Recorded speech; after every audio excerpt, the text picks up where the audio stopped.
What's up, collectors? Welcome back to Films by Color. It's October again, and that means it is time to kick off our 2023 first time watch list.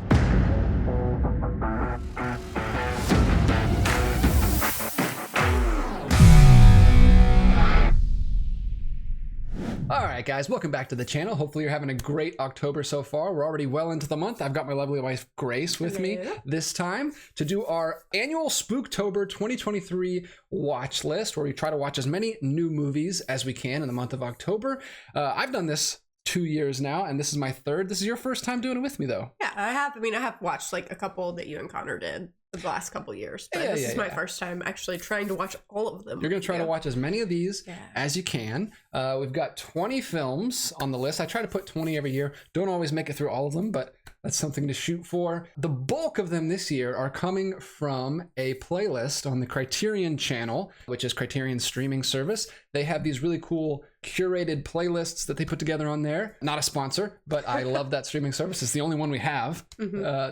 We've canceled all of our other streaming services. The only one we have left, but it is called Pre-Code Horror, and it is a list of 13 films from 1931 to 1935. And this is in that transition period before they were really cracking down on what they could show in film. So these ones go a little bit further and are supposed to be pretty creepy and pretty disturbing. And I mean, not by today's standards, but I like this kind of horror. This is my favorite kind of horror. So we're really excited to check out these movies, and I've put them together in a Letterboxd list that I will make public for everyone to see. And I've also added a few other ones that we've been meaning to get to for a long time that have been back there on the shelf, so hopefully we can get to those too.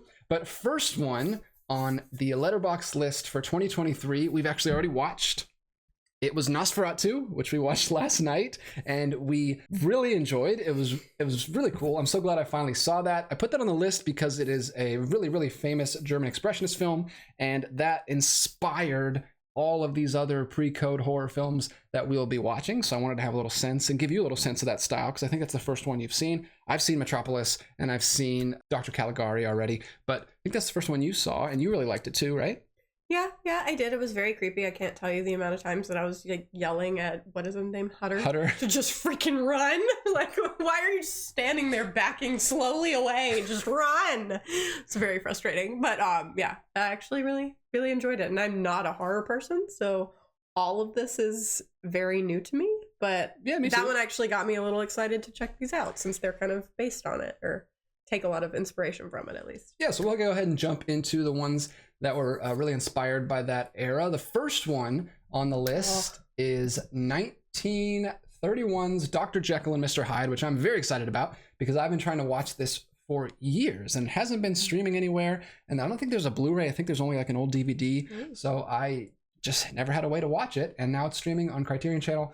So I'm very excited about that one. Yeah. And that's something, those like characters have always like really intrigued you too. So I'm excited to watch that one with you. Yes, I love the book. Is it Robert Louis Stevenson wrote the book? Beats me. I think it is.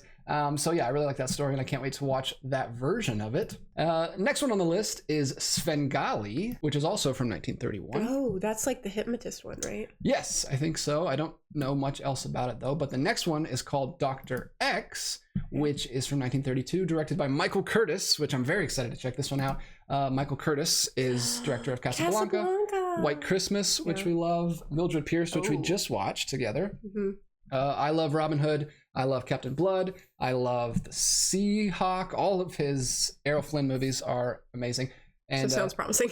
I also love the Seawolf. He's directed a ton of stuff. It seems like he can just do, he's the kind of director that can do anything. Yeah. Any genre. Cross genre, yeah. But I've never seen a horror film from him. So I'm really excited to check out Dr. X. And then this one I'm so excited about. The next one is Freaks from 1932 by Todd Browning, which is coming to Blu-ray this month. And I don't think I'm going to be able to pick it up, which is unfortunate, but I can at least watch it on the Criterion channel because it's going to be on here all month long. So it is streaming there. I don't know if you're going to be crazy about this one. I love circus stuff, sideshow, freak show, carnival stuff. Clowns freak me out a little bit, but I like trapeze artists and like the artistry behind circuses, so I could be into this is more like a freak show kind of like disturbing body horror, like. Oh, okay.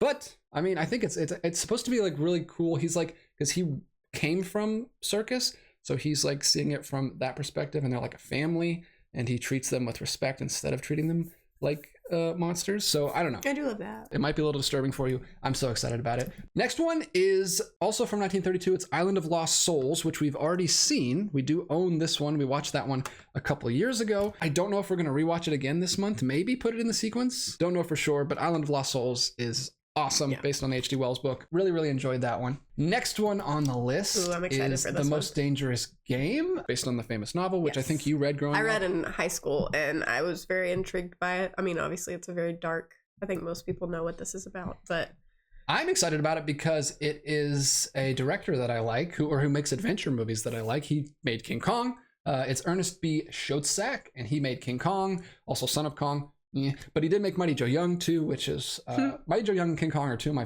favorite adventure movies of all time, and this is kind of along the same thing. It's kind of adventure-y, but it's also kind of similar to Island of Lost Souls, where you've got like just this crazy guy who, instead of turning people into animals this time, is just treating people like animals. But I want to see how he shoots this. See if he shoots the humans in this like he shoots animals in his adventure films, because he's really good at shooting animals. So I kind of want to see if that translates to this kind of horror scenario. So I'm excited about Most Dangerous Game. Next one on the list is Murders in the Rue Morgue, directed by Robert Florey. Also came out in 1932, which I don't know too much about. But after that, we have Unibrow, though. Sorry. Go look at the poster.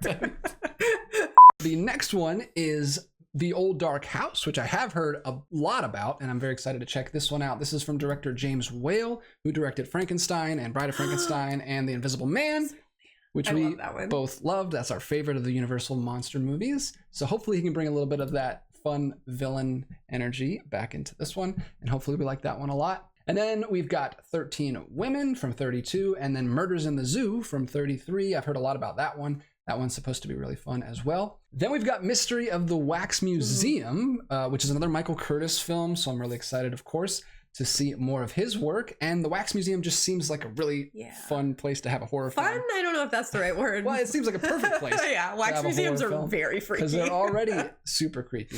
So that one is probably going to be a good time. And then closing out the Criterion Channel playlist is The Black Cat and the Raven, which I don't know if they're based on Poe's works or not, but they both sound like it. They both star Boris Karloff, who plays Frankenstein and also the Mummy. He pops up a lot throughout these films, and also Bela Lugosi, who plays Dracula, I think is in a few of these. So it'd be really cool to see other work that they've done. So that is all of the pre-code horror films, but like I said, we also threw a few others on here to mix things up, starting with, speaking of Bela Lugosi and Boris Karloff and the Universal Monster films, we've got one more, and we'll finally have made it through this entire box set. I've been making my way through this box set for the last couple years, and I've only got one left on the list, and it is Phantom of the Opera from 1943. There it is. I don't know what to expect. I have not heard anyone ever talk about this version. Interesting. So I don't know if it's good or bad or just mediocre, but we're going to watch it, and we're finally going to finish this set. We recently watched the silent version of Phantom of the Opera that was playing at the Strand Theater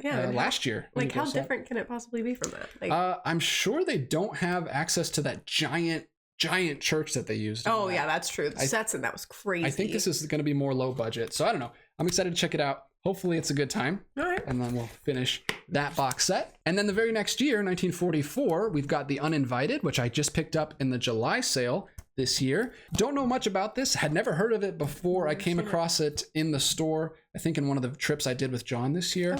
Found this, and I think he had seen it, and he recommends it. And several people in the comments have recommended it as well. It is apparently people move into this house. I think it's a haunted house story. They move into this house on the seaside, and there's a ghost already in the house. And I think it describes it as a love triangle, a romantic love triangle from beyond the grave. So one of the people in the triangle is a ghost. Patrick Swayze's ghost inspiration, maybe? Maybe so. I don't know. It sounds interesting, and we love 30s and 40s films. So that's The Uninvited. Then jumping to the 60s, we have Eyes Without a Face, which I have never seen and don't know too much about. This is actually one that I got from Paul's collection. That's still sealed, but I'm gonna try to watch it. I know this was showing, they showed this on TCM. I've heard it's can be disturbing. I think John told me if you have issues with face trauma, maybe don't check it out. Yeah, I need your guys' comments on this one, because it's the one I'm definitely most nervous about. And I have a thing with gore, especially like thing with gore to the eyes. What? So if anything happens to the eyes, please just let me know. Or if it gets really graphic, let me know. I think her eyes are going to be okay because it's eyes without a face. She has eyes, she doesn't have a face. Okay. And I can handle Joker. Like the slits in the Joker didn't bother me. So I don't know. It's the 60s. It can't be that bad. Yeah. We'll try it. We'll see. Let me know. Then jumping to the 70s, this is not a horror film, but it has connections to horror. It's Spirit of the Beehive from 1973 by Victor Erice, who is a director that I've wanted to get into for a while now. He's the one that Del Toro was inspired by, right? Yeah, I watched a short on the Criterion channel about Del Toro's, I think he was talking about some of his inspirations, and he really likes Victor Erice. This is a film about a young girl who sees the 1930s Frankenstein for the first time, and she's very disturbed by it and traumatized by it. And it's kind of a coming of age, maybe pseudo-supernatural disillusionment thing, like part of childhood and growing up. Sounds like Del Toro. So. It sounds like something I'm going to really like. Yeah. And like I said, not really a horror film, but I think it fits. And any excuse to finally get into his work, I'm going to take it. Okay. So we're putting it on the list. I don't know if you'll watch this one with me or not. Maybe. Watch it. But that's Spirit of the Beehive from 1973. And then jumping all the way to the 90s, we have two films that are actually yours. Pulled these off the shelf, but you have picked these up in two different Criterion sales. Yep. This one you got a couple years ago. This is from 1991. I've been putting off watching this one for a while, to be honest with you. And I don't know why, because I'm super into true crime. So the Ed Gein really fascinates me. If you don't know who that is, I don't suggest you Google it. But he is the inspiration behind this movie, Silence of the Lambs, and inspired many others. Inspired Hannibal Lecter, inspired Norman Bates from Psycho. I think he also inspired Texas Chainsaw Massacre guy. I'm not sure. But he's a super dark dude, like super dark dude. But I just feel like I can't call myself a true crime fan until I've seen this movie. So I gotta finally watch it. I know it's like a wonderful movie and some people's favorite movie of all time. So I gotta give it a try. Everybody's been on my case about watching this. I still don't have much interest, but you want to watch it, so I'll watch it with you. We threw it on the list. It's like a Best Picture nominee. And everything, I need you to watch it with me. I can't watch it alone. So maybe we'll finally get to that this month. Okay, this is the last one. This is what I got in the last sale. And it is Eve's Bayou. 1997? Yes, with a young Samuel L. Jackson. It's like it's also like a crime movie. It starts with the summer I killed my father. I was 10 years old. ... Yeah, another crime film. And I think this one is directed by a female director. So it'd be really cool to get that perspective on this kind of film. It takes place in New Orleans. Yes, which is I have a lot of my roots from New Orleans and like the Gothic air of it all and the Spanish moss. Like I'm just very intrigued by that. Creole history and mysticism, I think is what it says on the back. So this one sounds really interesting. If nothing else, it'll be visually interesting. I think it's supposed to be very atmospheric. So we're definitely going to get to that one. We actually, months back when you picked this up, we're like, that's going on October list. We knew already. So we waited. One has to be on the October list. We'll crack this open and finally get to watch that one this month. So that is it. That's the entire list. 20 films that we're going to try to make it through this month. Be sure to let us know in the comments which of these are your favorites and which one you would watch first. And also let us know in the comments if you have a list that you're trying to make it through this month. Hopefully we can have some back and forth this month, and I'll try to post updates on them as we see them and we can share our thoughts. But we are going to do a final wrap-up video at the end of the month where we discuss our thoughts on all of the films that we ended up getting through. Yeah, so hopefully how many sleepless nights I had. So stay tuned for that video at the end of the month. Until next time, keep collecting, and we'll be back with more videos about physical media real soon.